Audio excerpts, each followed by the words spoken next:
दिनचर्या कोई पकड़ लीजिए, एक आज्ञा पालन कीजिए। अगर 100 आज्ञा ना पालन करने की सामर्थ्य आ जाए तो बताना, एक कोई आज्ञा पालन कर लीजिए, वो 100 आज्ञा पालन, और एक आज्ञा उल्लंघन कर दीजिए, 100 आज्ञाओं से आपको नीचे गिरा देंगे। एक दिनचर्या पालन कर लीजिए, आप अपने मन को आज्ञा पर लगा दीजिए, एक दिनचर्या पालन कर लीजिए। कौन सी दिनचर्या ऐसी कठिन है जो आप पालन नहीं कर सकते? मैंने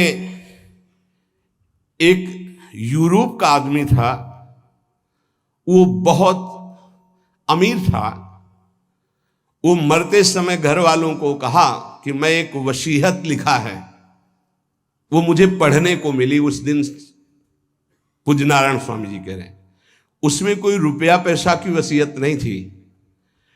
उसने एक बहुत मोटे अक्षरों में शब्द पूरा खाली, पूरी डायरी खाली, केवल एक शब्द, और कहा मैं ये वसीयत आप लोगों को लिखकर, time is money in the world. सही शब्द है कि गलत है? वर्ड होगा, हाँ, क्योंकि ज्यादा पढ़े लिखे। Time is money in the world. दुनिया में सबसे बड़ी संपत्ति समय है। दुनिया में सबसे बड़ी संपत्ति समय है। जब से मैंने ये पढ़ा तो इस दास ने समय की सदैव कद्र की है, हर समय को सार्थक किया है। या निरर्थक करने में समय की सार्थकता समझ रहे हैं। निरर्थक सोना, निरर्थक बातें करना, बिना भजन के जो सेकंड गया व्यर्थ गया। बहुत सुंदर बात है। जिसने समय की कीमत पहचान ली वो सबसे बड़ा संपत्तिवान। Time is money in the world.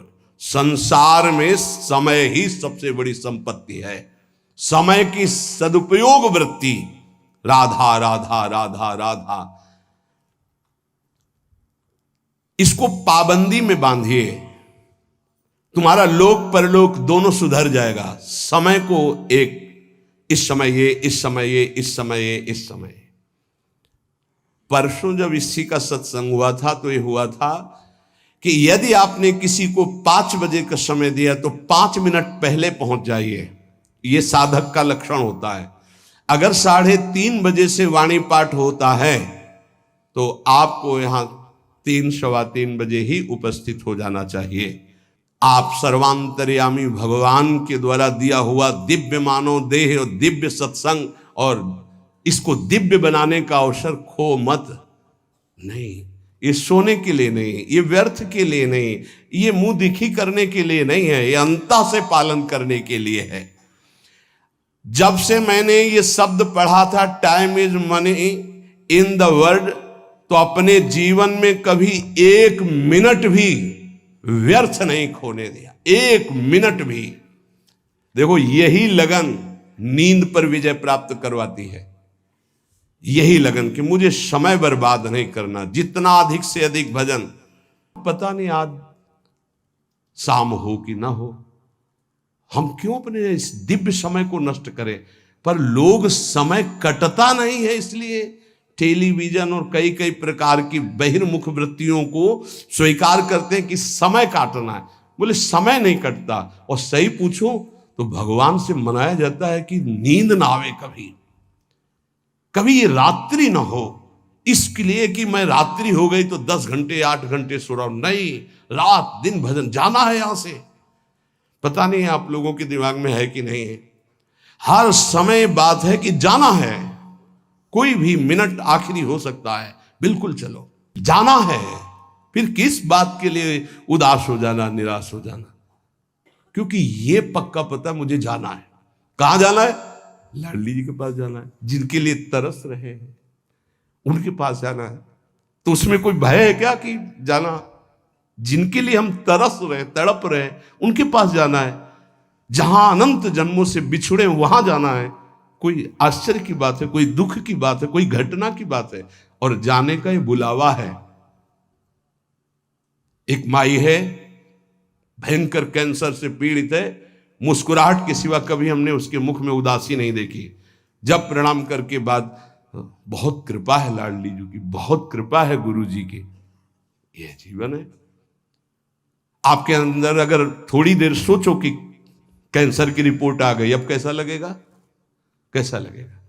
भाई भगवान ने हमें क्या दिया है? थोड़ी देर आंख बंद करके सोचो, यदि तुम्हारी आंखें ज्योति रहित हो जाए तो कैसा लगेगा? घबराहट पैदा हो जाएगी। आप देखो, अभी आंख बंद करो, सोचो अगर ये सदा सदा के लिए ऐसी हो गई तो भगवान ने कितनी कृपा दी। तुम सुन सकते हो, बोल सकते हो, देख सकते हो, सूंघ सकते हो, चल सकते हो, अभी स्वस्थ हो। समय की कदर करो, नहीं ये समय निकला चला जा रहा है, ये वापस नहीं आने वाला। और स्थिति ऐसी बना लो कि हर स्थिति में तुम्हारा मंजीरा बजने से रुके ना। पक्का जब भीषण कष्ट की स्थिति थी तब भी कहते थे व्हील चेयर में बैठा लो, हमारा नियम है इस समय बाहर निकलकर 4 चक्कर लगाना, आप लगाओ चक्कर। नहीं ऐसे नहीं बैठा लिया, हमारा नियम, और जो नियम है उठाओ, हमको टांग के ले चलो, हमारा शरीर का संस्कार करो, वैसा चलो टाइम बाय टाइम। ये क्यों हुआ? बचपन से इसका अभ्यास और भगवदाश्रय। इसीलिए सबसे प्रार्थना करते हैं, ये किसी एक के लिए नहीं है। व्याधि मंदिरम शरीरम व्याधि मंदिरम, कौन सा देवता प्रकट हो जाए? किडनी फेल, कितने प्रकार के रोग हैं भैया। और एक बार जहां रिपोर्ट आई कैंसर, खत्म खेल, भजन साधन सब खत्म, चेहरे का रंग बदल, दिल बोले ब्लॉक हो गए इस दोनों नसें। अब वो परेशान है, अरे ब्लॉक नहीं, फेल हो जा पास हो जा, इसमें क्या जान। राधा राधा हर समय तैयार है, जैसे आर्मी का जवान तैयार रहता है बॉर्डर पे कि कहीं से भी गोली आ सकती है, ऐसे बिल्कुल तैयार रहो, पक्का तैयार रहो। बार बार कह रहे हैं सावधान, समय की कीमत को पहचानो, हर श्वास में राधा राधा। एक हित धाम में आए थे, बोले अब बस वृंदावन आ रहा हूं, तो अचानक श्री जी की कृपा से दृष्टि में हमका, आप जाइएगा मत, अब यहीं रहिएगा। बोले नहीं अभी कुछ बेचने को रह गया, बेच करके बस फटाक से आया। उनका पता नहीं भगवान की क्या लीला है, हमारा मन कह रहा है मत जाइए। बोल नहीं महाराज, अभी जब कई महीना नहीं आए तो परिचय के जो आते थे पूछा, तो उन्होंने बताया उनका एक्सीडेंट हो गया, कई जगह से उनके अंग टूट चुके हैं वैसे। फिर जब आए थे तो एम्बुलेंस में आए थे कई महीने बाद, तो रो रहे थे। उनका भगवान प्रारब्ध टालना चाहते थे पर प्रारब्ध प्रबल हो गया, आप आज्ञा पर महत्व नहीं दिए, और वो ऐसी परिस्थिति अब कभी नहीं आ सकते। बड़े स्वस्थ और चलते फिरते, सूचना मिली कैंसर, 2 महीने में हालत खराब, पर वो तो समर्पित थे, तो यहाँ वेदांत हॉस्पिटल में आके धाम बेसरी। कुछ भरोसा नहीं इसका, जो बहुत अकड़ के चल रहे हैं, और लंबा समय इतना कमा के रख दें कि 7 पीढ़ियां तक खाती चली जाएं, बड़ा व्यवस्था के ऊपर व्यवस्था। ये नहीं सोच रहे यहां से जाने की तैयारी हम क्या कर रहे हैं। नारायण स्वामी जी कहते हैं, गोस्वामी तुलसीदास जी महाराज के दोहे हम अपने जीवन में सामने रखा है, आप भी सुन लीजिए। सत्य वचन आधीनता परतीय मातु समान, इतने में हरि ना मिले तो तुलसीदास जवान। मैं इस बात की गारंटी लेता हूं कि यदि आप वाणी से सत्य बोलेंगे और भगवान की अधीनता और पराई माता बहनों के मात्र दृष्टि से, तो तुम्हें भगवान मिल जाएंगे पक्का। इतने में ना मिले तो इसकी जमानत मैं लेता हूं, गारंटी मैं लेता हूं, निश्चित भगवान मिलेंगे। मैंने बहुत इस दोहे को सामने रखा है, सत्य वचन और भगवान की आधीनता और परती मात समान, इतने में हरि ना मिले तो तुलसीदास जमान। आधीनता का साधन एकमात्र भगवान का दृढ़ भरोसा।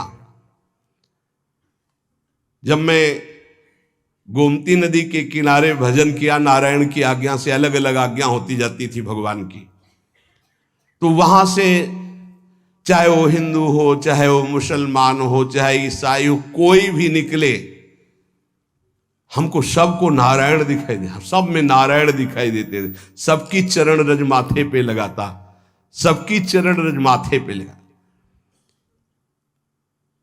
अगर कोई इस साधन को कर ले तो बहुत जल्दी देहाभिमान गलित हो जाए। पूज्य राधा बाबा जी ने भी वर्णन किया कि मुझे और किसी से द्वेष नहीं था, अंग्रेजों से द्वेष था, क्योंकि इन्होंने जब हमारे देश पर अधिकार किया तो बहुत अत्याचार किया। उसमें पूज्य बाबा भी देश स्वतंत्रता के उसमें जेल में गए थे, तो उन्होंने देखा था कैसे भारतवासियों के साथ बर्ताव होता है। बूटों में कीलें गड़ी हुई थी, बाबा के जीवन चरित्र में पढ़ा तो जो उनके सामने सर न झुकाता गिरा के छाती की पसुरियों पर ऐसे कूदते और बड़ी बुरी दशा से उसको मारते थे। बाबा का भी, बाबा ने जब पीछे से आ रहा था अधिकारी तो बाबा ने सर नहीं झुकाया कि चाहे मार डाले मैं इसके विदेशी के आगे सर नहीं झुकाऊंगा। तो बस पीछे वाले ने कहा झुका दो, उन्होंने कहा नहीं कटवा सकता हूं, झुका नहीं सकता। राधा बाबा बड़े जिद्दी स्वभाव के थे। इतने में जो ही नंबर बाबा का आया वो सामने आने वाला था तो ऑफिस में कुछ ऐसा बड़ाम से हुआ, क्या हुआ भगा तो उस दिन, फिर दूसरे दिन ट्रांसफर हो गया दूसरी जेल। तो बाबा को बहुत घृणा थी, गोरा देखते ही अंदर से उनको जलन पैदा हो जाती कि हमारे हिंदुस्तानियों पर इतना अत्याचार करने वाले ये। अंदर से आया कि भगवान की प्राप्ति करनी तो अजात शत्रुता आनी चाहिए, ये ठीक नहीं।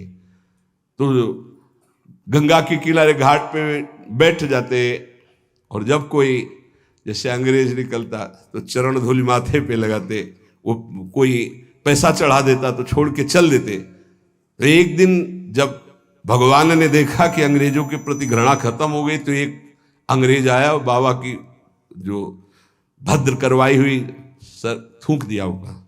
तो उनका गोरे ठाकुर अब ईर्ष्या आपसे या द्वेष आपसे या घृणा नफरत नहीं हो सकती, आप ही हो। बस अंदर से वृत्ति गायब हो गई और हुआ काम हो गया, अब मुझे इसकी जरूरत नहीं। तो यहां एक कह रहे कि दास ये कहता है कि यदि सबके प्रति, देखो महापुरुषों के वचन है, यहां अगर परम पद में आरूढ़ होना है, भगवत प्राप्ति करनी है तो सर्वान वस्तुतया निरीक्ष परम स्वाराध्य बुद्धिर्मम। बहुत कठिन बात है। नारायण नारायण। एक बार दास से कोई बिगड़ा तो दास ने सर झुका दिया और कहा पादुका उतारो और इस पर प्रहार करो। फिर भी हे नाथ आपसे द्वेष नहीं हो सकता। कैसे कोई इन महापुरुषों को समझे। पैर का जूता निकालो और सिर को खूब पीटो, ये सिर भी आपका है, नाथ आप ही हो। ये स्थिति है, ये स्थिति है, नाथ आप ही हो।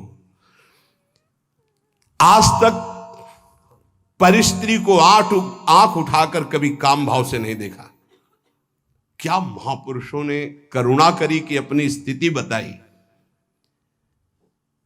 जब कभी मन ने साधन काल में आकर्षण किया तो हमने ऑपरेशन करके दिखाया मन को कि क्या है।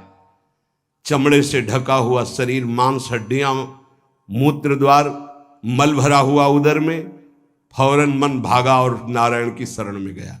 ये क्यों लिख रहे हैं? साधकों के लिए।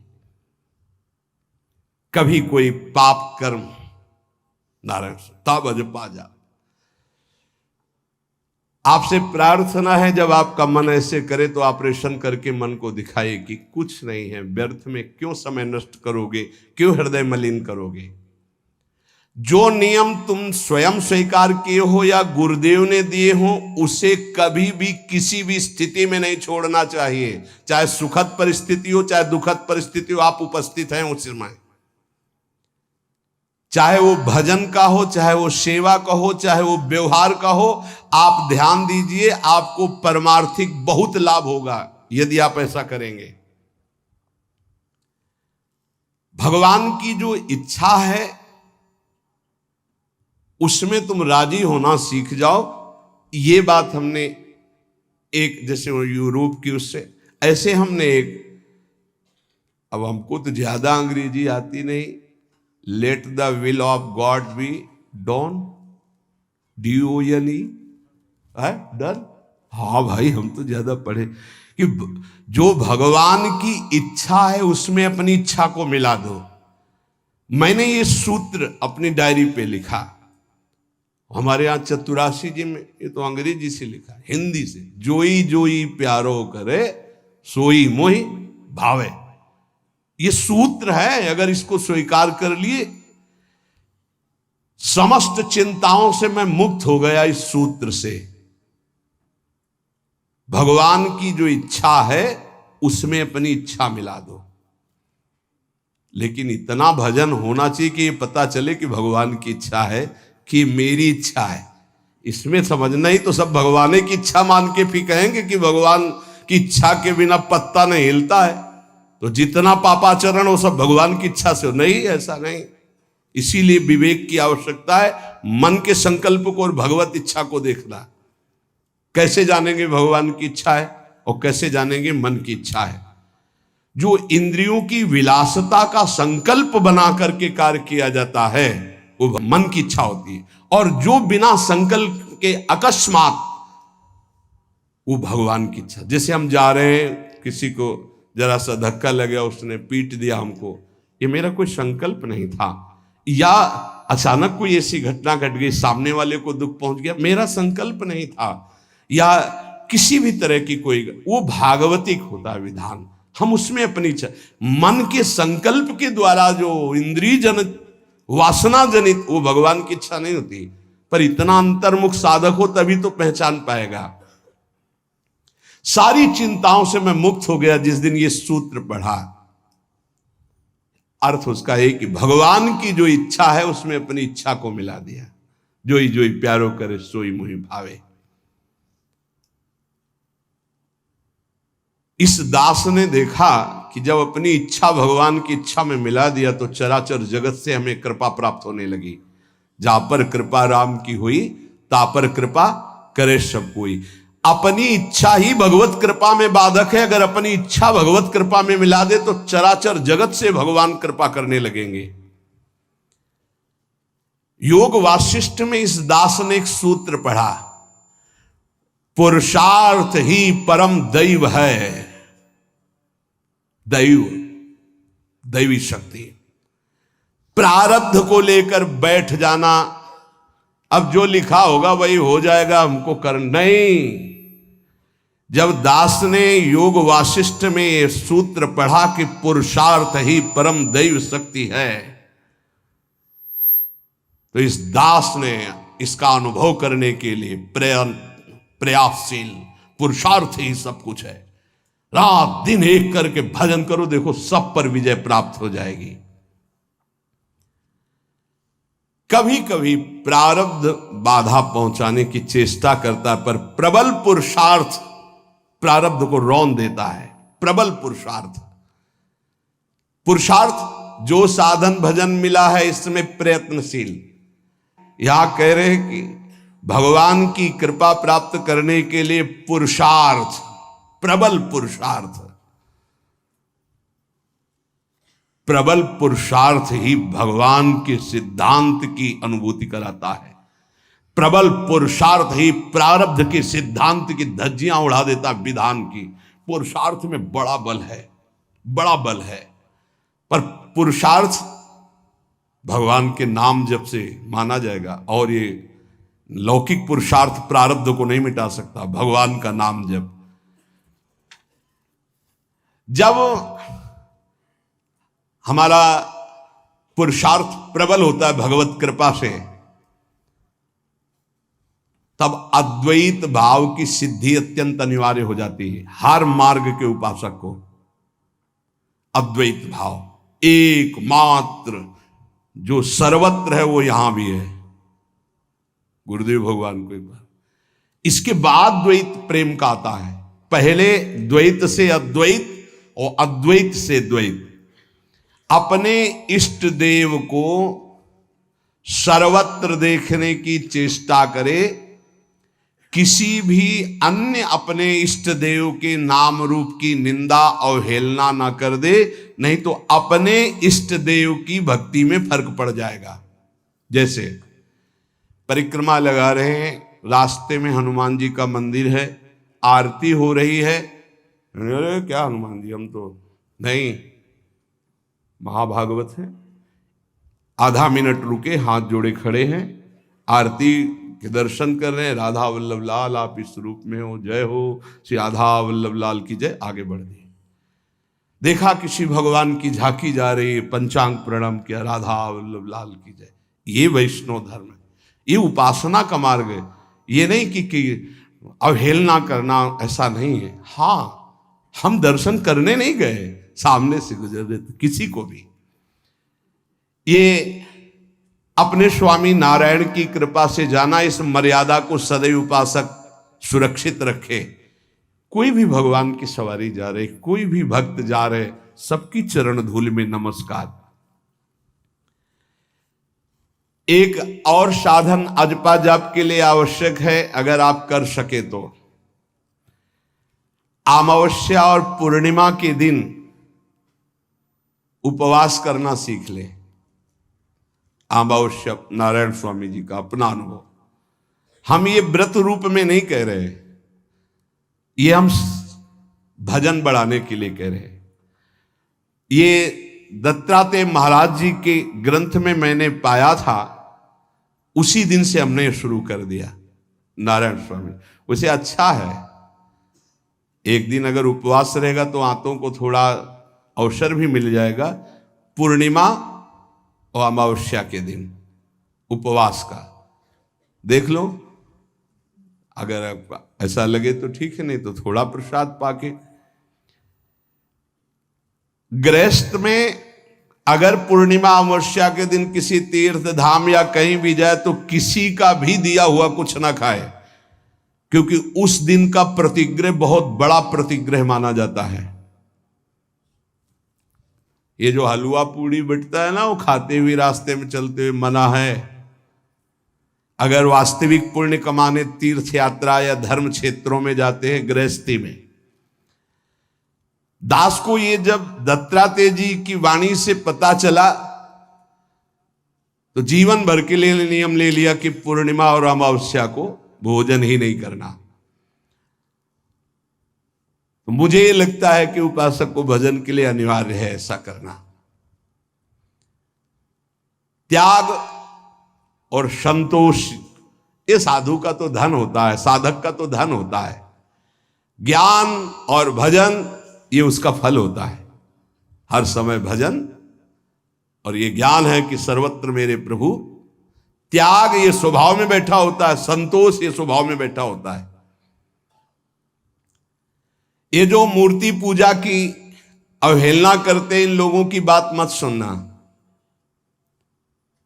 मैं स्वयं अपने भगवान नारायण की कृपा से अनुभव किया है कि मूर्ति पूजा से बहुत जल्दी भगवान प्रसन्न होते हैं। इस दास का अनुभव भी है नारायण की आज्ञा से। सेवा करते समय मन बहुत जल्दी इष्ट में आसक्त हो जाता है। अन्य समय भागेगा लेकिन सेवा में आसक्त हो जाएगा, क्योंकि मन की एकाग्रता सेव्य घसीट लेते हैं। इसको खिलवाड़ न समझे जो प्रभु की सेवा हो रही। दास को जब नारायण ने आदेश किया तो इसमें बहुत सुख मिला। भक्ति ईश्वर प्राप्ति में समर्थ है, पर यह ज्ञान अत्यंत आवश्यक होना चाहिए। जब सर्वत्र भगवान है तो मूर्ति में भगवान क्यों नहीं? ये जो लोग खंडन मंडन करते हैं यह अधूरा ज्ञान है। मेरे ख्याल से अधूरे ज्ञान से परमार्थ में काम नहीं चलता है। जैसे एक टांग से चलना बड़ा कठिन होता है, ऐसे ही कि वो निराकार है इतना ही मान लेने से नहीं होगा। जैसे दो टांगों से आराम से चला जाता है तो वो निराकार भी है, वो साकार भी है, वो साकार भी है और निराकार है। दोनों की उपासना हम करते हैं। जैसे साकार रूप में ये कर रहे, निराकार रूप में सब अंतर्यामी रूप में भगवान सबके हृदय में विराजमान है। काम क्रोध लोभ मोह के दमन का साधन जो गृहस्थी में समझते हैं कि बड़ा कठिन है, ऐसा ना समझें। गृहस्थी में इन साधनों का तुम नियम लीजिए, भगवान तुम्हें सामर्थ्य देंगे कि तुम संयमी बन जाओगे, तुम सहनशील बन जाओगे, काम क्रोध लोभ मोह पर विजय प्राप्त कर लोगे। पर जो विरक्त जन हैं उनको तो कोई भी गुंजाइश इस विषय में नहीं है। इसलिए जिससे यहां का कड़ा शासन है कि आप परिवार से संभाषण नहीं कर सकते बिना आज्ञा के। वो भी आज्ञा होगी तो आप कुछ क्षण बैठिए यहां राधा के कुंज में बैठकर ही बात, उसका मतलब कोई वैर नहीं है, आपके राग के नाश की बात है। आपका राग नष्ट हो जाए, खत्म खेल। गुरु की कृपा से ही सब साधन की जानकारी होती, सब साधन चलने का उत्साह होता और सब साधन की पूर्णता भी होती। सदा अंतर में गुरुदेव भगवान बैठ करके साधन की प्रेरणा करते हैं, कराते हैं और सफलता प्राप्त कराते हैं। इसीलिए कहा कि व्यक्ति कभी गुरु नहीं हो सकता और गुरु कभी व्यक्ति नहीं हो सकता। वैसे मेरा हृदय तो बहुत कठोर है, नारायण स्वामी जी कहते हैं, पर पता नहीं कैसे रिझाए माखन चोर की आकर के मेरे हृदय को माखन बना दिया। भगवत कृपा से, गुरुदेव नारायण की कृपा से दयालु श्री कृष्ण के चरणारविंद में चित्तवृत्ति अर्पित हो चुकी है।